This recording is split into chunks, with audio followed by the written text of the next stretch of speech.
আসসালামু আলাইকুম guys, welcome back to my channel. তো কেমন আছেন আপনারা সবাই? আজকে আমি আপনাদের জন্য নিয়ে এসেছি শামিক কাবাব রেসিপি। তো চলুন জেনে নেওয়া যাক কিভাবে এই সুস্বাদু কাবাবটি তৈরি করা হয়। প্রথমে আমাদের লাগবে ভিজিয়ে নেওয়া ছোলার ডাল ও গরুর গোশত।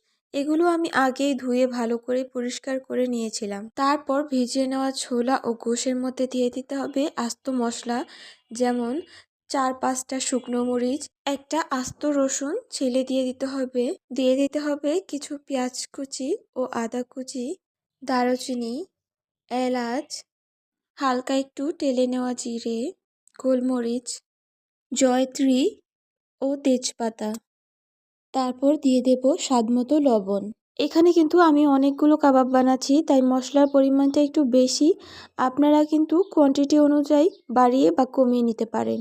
মশলাগুলো ভালোভাবে মাখিয়ে নেওয়ার পর এতে পরিমাণ মতো পানি দিয়ে গোশ আর বুটগুলো ভালোভাবে সেদ্ধ করে নিতে হবে। বুট আর গোশগুলো সেদ্ধ হয়ে ঠিক এমন নরম হয়ে যাবে, তখন চুলা থেকে নামিয়ে ঠান্ডা করে শিলপাটায় এরকম বেটে নিতে পারেন, কিংবা ব্লেন্ডারে ব্লেন্ড করে পেস্ট করে নিতে পারেন। বুট আর গোশগুলো মিহি করে বেটে নেওয়ার পর এতে দিয়ে দিতে হবে পুদিনা পাতা ও ধনিয়া পাতা, দিয়ে দেব কাঁচামরিচ কুচি, দিয়ে দেব বেরেস্তা, স্বাদমতো লবণ ও টমেটো সস।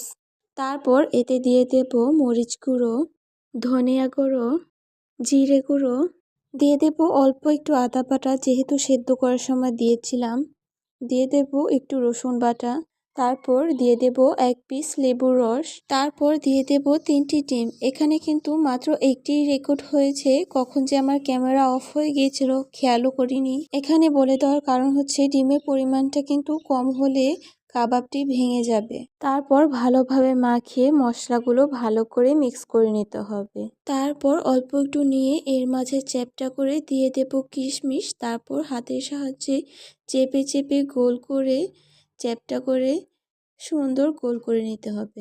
আপনারা চাইলে কিন্তু অন্য যে কোনো শেপের তৈরি করতে পারেন, এটা সহজ, তাই আমি এমন করেই তৈরি করে নিয়েছিলাম অনেকগুলো। এরকম করে সবগুলো তৈরি হয়ে গেলে তেলের মধ্যে ভেজে নিতে হবে। এখানে আমি আরও অন্যান্য শেপের কাবাব তৈরি করেছিলাম, এগুলো দেখতে কিন্তু বেশ কিউট হয়েছিল। কাবাবটি ভাজা হয়ে গেলে গরম গরম নামিয়ে পরিবেশন করে ফেলুন এই মজাদার শামি কাবাব। এমন মজার মজার রেসিপি পাওয়ার জন্য অবশ্যই আমার ইউটিউব চ্যানেলটি সাবস্ক্রাইব করবেন। That's all for today guys. Allah Hafiz, tata.